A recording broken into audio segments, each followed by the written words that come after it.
आज हम लोग कक्षा 7वीं विषय विज्ञान अध्याय 15 स्थिर विद्युत पढ़ेंगे। और स्थिर विद्युत में मैं स्थिर विद्युत क्या है ये बता दिया हूँ, और आवेश की प्रकृति किस प्रकार होती है इसके बारे में चर्चा किए हैं। आज हम लोग देखेंगे घर्षण द्वारा आवेशन। तो घर्षण के माध्यम से किस प्रकार जो है आवेश उत्पन्न होती है। वस्तुओं को आवेशित करने के लिए विभिन्न प्रकार की विधियां होती है, जिसमें पहला विधि है घर्षण द्वारा आवेशन। ठीक है, तो घर्षण द्वारा आवेशन क्या होता है? विभिन्न प्रकार के पदार्थों को रगड़कर आवेशित करना हम सीख चुके हैं, और हम जानते हैं कि जब दो वस्तुओं को आपस में रगड़ा जाता है तो दोनों वस्तुओं में आवेशित हो जाती है। क्या होती है? दोनों वस्तुएं आवेशित हो जाती है, और इस विधि को ही घर्षण आवेशन कहा जाता है।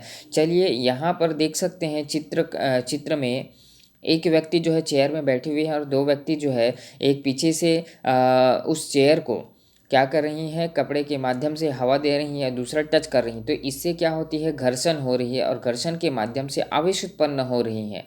तो प्लास्टिक की कुर्सी पर बैठा हुआ बच्चा एवं उस पर आवेश घर्षण द्वारा आवेशन को स्पष्ट किया जा रहा है चित्र के माध्यम से। तो आवश्यक सामग्री के रूप में देखेंगे कि एक प्लास्टिक की कुर्सी लिए हुए हैं, और ऊनी स्वेटर या शॉल या सूती के कपड़े जो पीछे से पकड़े हुए हैं ना। विद्युत स्लेटर, या हम लोग क्या कर सकते हैं, टेस्टर के माध्यम से भी आवेश चेक कर सकते हैं। और सूखे वातावरण में एक बच्चे को प्लास्टिक की कुर्सी पर बैठाइए, और ध्यान रहे कि बच्चे के पैर ज़मीन को न छुए, है ना। ध्यान रखना है कि जो चेयर में बैठे हुए बच्चे हैं उनकी जो पैर होनी चाहिए वो धरती से ऊपर होनी चाहिए, ज़मीन से ऊपर होनी चाहिए।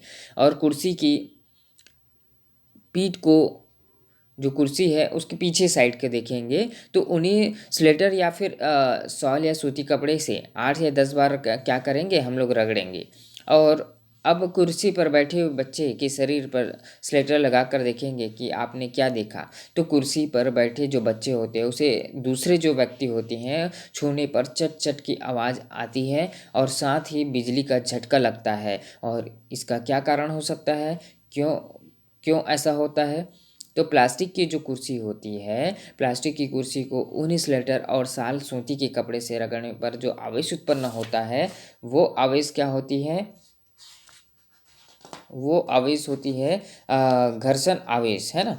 तो घर्षण के माध्यम से हम लोग समझ सकते हैं कि इस प्रकार जो है घर्षण आवेश उत्पन्न होती है। चलिए आगे देखते हैं कि वस्तुओं को आवेशित करने की विधियों में पहला हमने देखा कि घर्षण द्वारा आवेशन किस प्रकार से उत्पन्न होती है। उसी प्रकार अब हम लोग दूसरा देखेंगे। क्या है दूसरा? संपर्क द्वारा आवेशन, है ना। संपर्क द्वारा आवेशन, ये देखो। और संपर्क द्वारा आवेशन किस प्रकार से होती है? तो आवश्यक सामग्री के रूप में यहाँ दो प्लास्टिक के स्केल लिए हुए हैं, चित्र क्रमांक 1 में देख सकते हैं, और दूसरा एक और ये दूसरा, है ना। दोनों में क्या है, संपर्क द्वारा आवेशन को चित्रित किया गया है। तो एक प्लास्टिक के स्केल को कागज से 5 से 6 बार रगड़ेंगे, है ना। जो कि नीचे रखी हुई कागज है, ऊपर में रखी हुई स्केल है। तो उसी प्रकार हम लोग 5 से 6 बार क्या करेंगे, कागज़ से रगड़ेंगे स्केल को, और इस प्रकार आवेशित स्केल को दूसरी जो है प्लास्टिक की स्केल के संपर्क में रखेंगे। और दूसरी जो प्लास्टिक की जो स्केल है छोटे छोटे टुकड़ों के समीप रखते हैं, कागज़ के जो छोटे छोटे टुकड़े होते हैं उनके समीप रख देते हैं, और देखते हैं कि क्या होता है।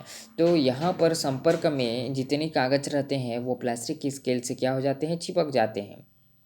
तो उसी प्रकार हम समझ सकते हैं कि किसी वस्तु द्वारा आवेशित वस्तु के संपर्क में लाने पर वह वस्तु आवेशित हो जाता है। तो इस प्रकार के आवेशन को संपर्क द्वारा आवेशित करना कहते हैं। और यदि वस्तु को संपर्क द्वारा आवेशित किया जाता है तो वह वस्तु क्या हो जाती है, आवेशित हो जाती है। वस्तु की जो प्रकृति होती है वो आवेशित उपार्जित हो जाती है।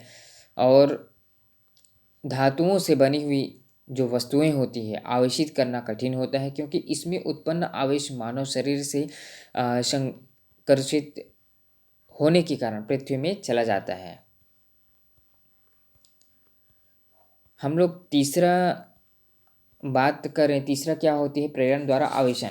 ये क्या है, पहला हम लोग देखे थे वस्तुओं में आवेशित करने वाली जो विधियां होती है, उनमें पहला विधि हम लोग देखें घर्षण द्वारा आवेशन, जो चेयर्स के माध्यम से हम लोग देखे थे। दूसरा संपर्क द्वारा आवेशन देखे हैं। और उसी प्रकार तीसरा होती है प्रेरण द्वारा आवेशन। ठीक है, प्रेरण द्वारा आवेशन क्रियाकलाप 7 में देखेंगे, चित्र के माध्यम से दिखाई दे रही है। आवश्यक सामग्री के रूप में यहाँ पर 2 कांच के गिलास लिए हुए हैं और तांबे का एक तार लिया हुआ है और कांच की छड़ लिए हुए है ना।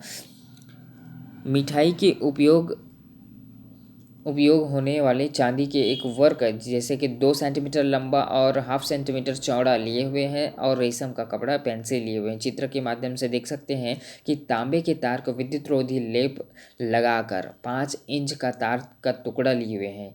ठीक है,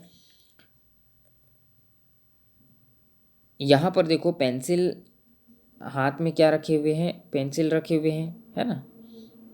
तो इस पेंसिल में पेंसिल की जो बीच में इस प्रकार की लेपित की तार, यानी कि इसमें क्या लपेट देते हैं, तार लपटा हुआ है। यहाँ पर देखो ये पेंसिल है, उसमें किनारे पर देख सकते हैं कि उसमें क्या है, तार का लेपन हुआ है ना।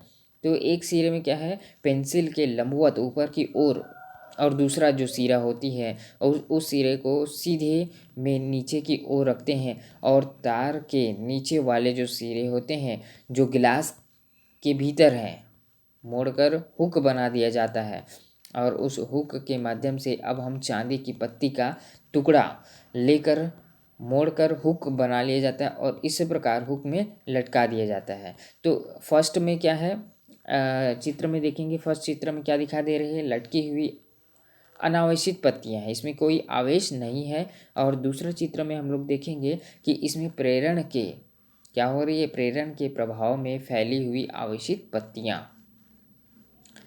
तो इसे कांच के गिलास में इस प्रकार रखेंगे कि पट्टी गिलास की दीवार को संपर्क न करे।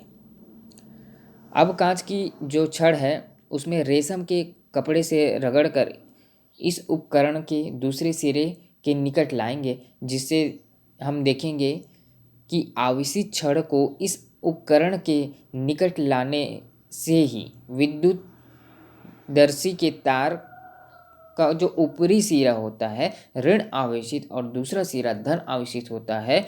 इसी कारण चांदी की जो पत्ती होती है उन दोनों के सिरों के एक दूसरे से दूर चले जाते हैं और चांदी की जो पत्ती होती है और तांबे का जो तार होता है एक दूसरे के संपर्क में होने के कारण जब आवेशित वस्तु तांबे के निकट जाते हैं तो प्रेरण द्वारा आवेशित चांदी की पत्ती में आ जाते हैं। दोनों जो पत्तियां होती है इस प्रकार समान आवेश के कारण उत्पन्न होती हैं। तो यहाँ पर प्रेरण द्वारा आवेशन किस प्रकार से होती है ये चित्र के माध्यम से समझ सकते हैं।